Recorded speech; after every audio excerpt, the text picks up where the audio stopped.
But if you're the National Football League, okay, clearly it's not about talent anymore. It's about something else. And I'm going to tell you, I spent a large amount of the last 24 hours thinking about nothing more than I was thinking about collusion. The $50 million robbery of Shadur Sanders. Because that's what I just witnessed. Everywhere we've seen, everything we've seen, everybody that has seen him play said he is the one or two in this draft. I love Cleveland picking this kid. The NFL draft was supposed to be Shadur Sanders' crowning moment. Instead, it turned into a $50 million disaster. But here's the twist. Halfway through this story, a hidden piece of evidence surfaces that could expose the league in ways no one saw coming. What you're about to hear isn't just about football. It's about power, betrayal, and a scandal the NFL can't afford to keep buried. What we're looking at is a convergence of a lot of history falling into one weekend. There's a history of the NFL and their ideas about protecting the shield and what they feel like. There's histories of the Sanders, history of the quarterback, which makes this really complicated and pretty much impossible to find one specific answer about why Sanders fell. He was probably already a fringe first-round pick, so some of the mock drafts were wrong. There's probably some owners out there who wanted to humble him and Sanders, and then there's just the talent that was there. So I'm not, it's okay, I think, to say we don't know what the specific answer is. What I do know, though, and I know it's maybe a little bit of a tangent, but I feel like it's important to say, I want to say this to folks on the internet and folks who are paying attention. This is not the Colin Kaepernick situation. This is important to know. Colin Kaepernick was absolutely blackballed from the league for standing up for folks' rights. This is not what Shadur Sanders went through. He was embarrassed for 48 hours in a draft, and he ended up going to a Browns team where he still could possibly be a starter on that team because they managed to have half of Wu-Tang Clan's worth of bad quarterbacks, and he can still work his way up to a starter. So this is not the same situation. His career can still end up being okay. For months, every analyst had the same prediction. Shadur Sanders would be gone in the first round. Some even had him inside the top 10. He wasn't just another prospect. He was the storyline of college football, the quarterback who led the nation in completion percentage, who broke records, and who carried Colorado into the national spotlight. His name sold jerseys, drove TV ratings, and lit up social media. By every measure, Sanders wasn't just ready for the NFL, he was built for it. But then came draft night. One by one, quarterbacks came off the board. Teams that desperately needed a leader under center passed on him without hesitation. The cameras at his private draft party told the whole story. Smiles faded, the champagne stayed sealed, and the longer the wait dragged on, the more the silence became deafening. Finally, with pick number 184, the Cleveland Browns ended his slide. On paper, it was a draft selection like any other. But for Sanders, it was a $50 million drop in guaranteed money. The kind of fall that reshapes entire careers. And here's where it gets strange. Quarterbacks with worse stats, less hype, and even more red flags were picked long before him. No injuries, no scandals, no clear explanation. Which is why almost instantly fans and insiders started asking the same question. How does one of the most talked about players in the country fall 4 full rounds? The truth is, players drop all the time. Sometimes it's about fit, sometimes it's about timing, but for Shadur Sanders, the pieces didn't add up. And that's when whispers turned into accusations. Whispers that this wasn't just draft. Chaos, but something far more coordinated. Because according to those closest to the situation, what happened to Sanders that weekend wasn't random. It was deliberate. But I surely would like to know how they knew he would still be there in the 5th round. I've been on that stage for years and years and years. I've never seen them position the cameras and give forewarning about who's about to be drafted. I wonder if Cleveland got a call from somebody in the NFL saying, we got to draft this kid. You just robbed this young man of $50 million. And it wasn't on his playing ability. Wow. Shame on you. The moment Shadur Sanders' name finally came off the board, the whispers began. First, it was just fans on social media asking the obvious. How did 32 NFL teams pass on a quarterback this good? Not once, not twice, but 4 separate times. Then insiders started talking, and before long, those whispers turned into something much louder, accusations of collusion. According to reports, the Sanders family wasn't planning to let this slide. Sources revealed they were preparing legal action against the NFL and several owners claiming defamation, financial sabotage, and deliberate coordination to tank Shadur's draft stock. Think about it. Sanders had one of the best statistical seasons in recent memory. A 74% completion rate, records shattered, and performance under pressure that had him pegged as one of the safest bets in the draft. Yet somehow, he dropped further than any quarterback with his resume ever had. Even Deion Sanders himself couldn't. Stay quiet. Those close to him say he was livid, allegedly claiming, "This league just blackballed my son." At first, it sounded like the emotional words of a father watching his son get embarrassed. But then came the leaks, internal conversations, red flags raised by multiple ownership groups, whispers that Sanders brought media baggage and control issues, not about his play, but about his image. Some owners reportedly believed the Sanders name carried too much weight, too much spotlight, and too much defiance for the NFL's liking. And that's when this story stopped being about a single draft slide and started looking like something far bigger, something coordinated, something dangerous. But even as these rumors spread, the NFL had its own explanation ready, and it all centered on what happened behind closed doors at the Combine. Primetime Deion Sanders' natural bravado, coupled with that of his son. They say that the whole interview process wasn't that impressive. When he showed up at the NFL scouting combine and refused to work out, that hurt him. The interview process while he was there hurt him, etc., etc. You know what, y'all? I get it. It makes perfect damn sense if he's drafted in the second round. It's the fact that he fell to fifth that's alarming. If the draft free fall seemed unexplainable, the NFL had one card to play: the Combine. Every year, this isn't just about 40-yard dashes and bench presses. It's about mind games. Teams dig into a prospect's character, intelligence, and composure. And for Shadur Sanders, the whispers were that he didn't pass the test. Scouts came armed with his worst plays queued up. One coach asked him to explain a bad interception, and Sanders fired back with a line that shocked the room: "Maybe I'm not the guy for you." Some took it as confidence, but others saw arrogance, a red flag. Then came the infamous planted mistake test. Teams deliberately installed errors in the playbook to see if a quarterback notices. According to insiders, Sanders missed one, and when called out, his reaction didn't land well. For certain coaches, it raised questions about how he'd respond to criticism in the pros. And to make matters worse, Sanders refused to participate fully in combine drills. He trusted his college tape and pro day instead. It was a gamble, and while some saw it as confidence, others called it defiance. But here's the catch: none of this explains what happened next. At worst, a shaky interview might knock a prospect from the late first round into the second, maybe the third, but tumbling into the fifth round, that doesn't happen. Not to quarterbacks with Sanders' resume, which is why more and more people began believing the Combine was just a convenient excuse, a cover story. Because if the slide wasn't really about bad interviews, then it had to be about something else. Something happening behind the scenes far away from the cameras, and that trail led straight to a single franchise that would soon find itself in the middle of a storm: the New York Giants. The clause was called prime equity.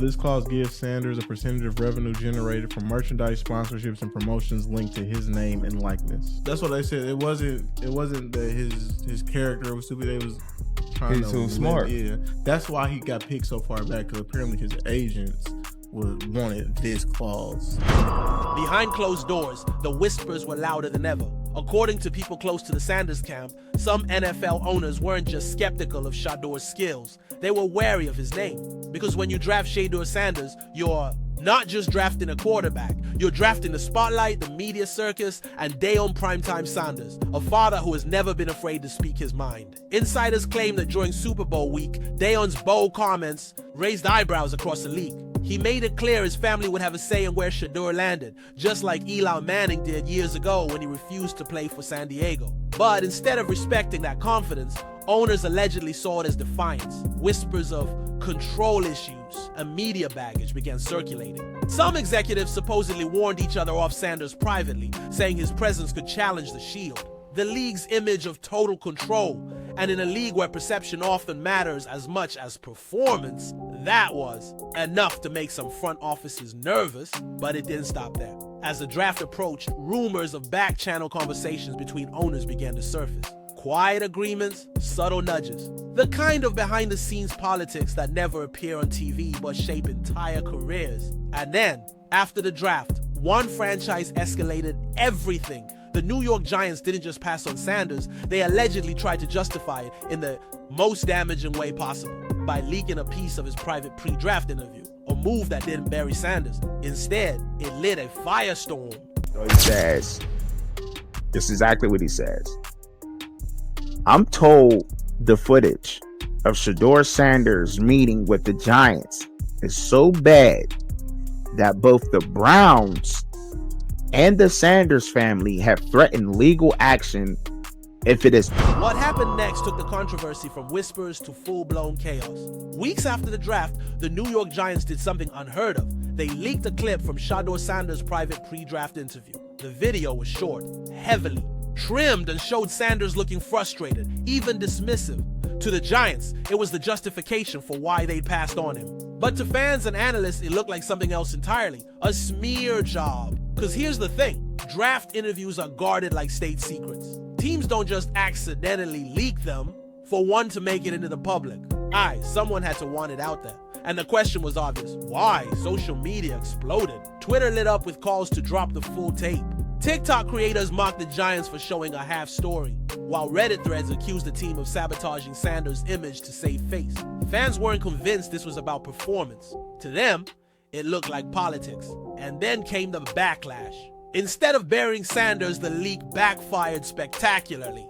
Analysts pointed out how easy it is to paint someone in a bad light when you only show a carefully edited snippet. Some even suggested the Giants had broken an unwritten rule, crossing a line the NFL itself would rather keep untouched. By trying to bury him, the Giants had accidentally turned Sanders into the centerpiece of the biggest draft scandal in years. And with the full interview still locked away, the silence only fueled more suspicion. Because if there's nothing to hide, why not release it all? That's when the story burst out of the Giants' control. The media got louder, the fans got angrier, and suddenly even Sanders' biggest critics were being forced to pay attention. It didn't go well after that. So he was pissed that they did that to him. They did that to him. He counter-confronted the them. same thing they do to every other quarterback prospect. They did that to him. They slide in a mistake to see if you catch it. Right. And so because you're the quarterback. But he didn't take it as a correction. He took it as like he got it's just off. Yeah, and it's like so here's another one. So another one was, he throws a bad interception, and it was a deep throw early in the game, and he comes back and they go in the meeting, they show the intercept. The Giants thought a short clip would explain everything. Instead, it blew the controversy wide open. Fans weren't convinced, analysts weren't convinced, and the louder the Giants defended their decision, the more it looked like they had something to hide. Social media was relentless. Hashtags demanding drop the full tape trended across Twitter. TikTok creators tore the Giants apart, mocking their half-truth leak. Reddit exploded with theories that the NFL wasn't just protecting a team's image, it was protecting its control over players. And then came the media pile-on. Colin Cowherd's viral line, "Nobody wants a celebrity backup quarterback," became the lightning rod. To Sanders supporters, it was proof this wasn't about talent, but about narrative. To his legal team, it wasn't just a hot take. It was evidence of bias that could strengthen the collusion case. Sports networks tried to rationalize the fall. Some argued Sanders wasn't special enough for the first round. Others claimed he brought too much baggage. But instead of cooling things down, those takes only made the fire burn harder. Because when fans compared Sanders' resume to quarterbacks drafted ahead of him, many with weaker stats and less leadership experience, the math didn't add up. What the Giants meant as damage control had backfired completely. Instead of silencing the doubters, they had turned Sanders into the center of the biggest NFL draft scandal in years. And while the media storm raged, Sanders was already working on the only response that really mattered, proving himself on the field. GM is getting fired. The GM, who is that nigga that Jaden Daniels. The GM is on film that the nigga's son, the nigga asked his son last draft, yo, who you think I should pick? His son like, yo, you need to get the Jaden Daniels nigga, B. This is what his son, it's on tape. You should go Jaden Daniels. He laughing at his son. And all right, cool, get Jaden Daniels. I don't even know how that tape got out. I wouldn't have let the shit get out. While the NFL drowned in controversy and the Giants faced backlash, Shadur Sanders made his move the only place that mattered, the field. When he first walked into Browns training camp, the expectations were low. He wasn't a first-round savior or a headline rookie. He was a fifth-round pick, buried on the depth chart, written off as an afterthought. Some analysts even mocked the Browns for drafting him at all. But Sanders wasn't there to talk. He was there to prove. And day by day, rep by rep, he began to change the narrative. His quick release, precision throws, and calm under pressure started catching attention. Teammates quietly admitted this guy wasn't playing like a rookie. Then came the leap.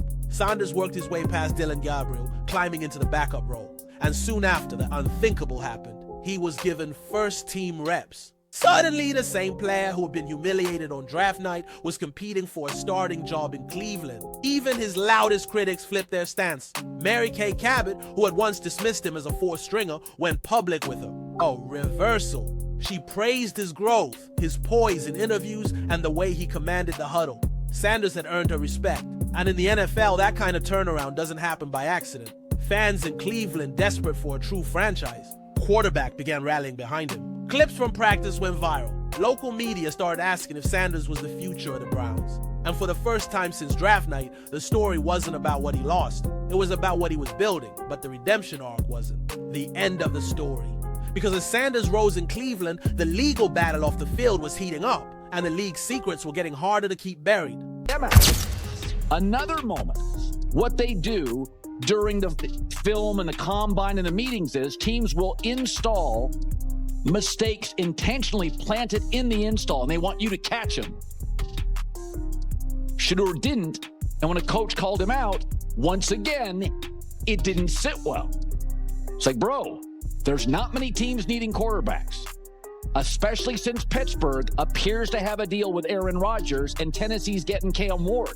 So you're down to the Giants, who are not... By the time Shadur Sanders lined up with Cleveland's first team, the draft night humiliation had flipped into something bigger, a redemption story the whole NFL couldn't ignore. What started as whispers of him being a celebrity quarterback had turned into proof that he could compete at the highest level. Even his harshest critics were forced to backtrack. Mary Kay Cabot, who once called him a fourth-string afterthought, admitted she was wrong. She praised his progress, his leadership, and the way he carried himself in front of the cameras. Sanders had earned respect the hard way, by silencing doubts with performance, but the storm off the field didn't fade. His family's legal team continued digging, uncovering leaked communications and that infamous Giants interview tape. If collusion could be proven, the fallout wouldn't just be about Sanders' draft stock. It could rattle the foundations of the league itself. That's the double edge of Shador's story. On one hand, a young quarterback clawing his way from humiliation to redemption. On the other, a scandal that raises the question, how much power does the NFL really hold over its players? And here's the irony. The harder the league tried to humble him, the bigger his story grew. Instead of burying him, they turned him into the ultimate underdog, a symbol of resilience, a headline magnet, and possibly the center of the biggest lawsuit in NFL history. So the question now isn't whether Shadur Sanders belongs. He's already proved that. The real question is this: did the NFL rob him of $50 million, or did they accidentally create the most dangerous quarterback story of this generation? Because one thing is certain, this saga is far from over.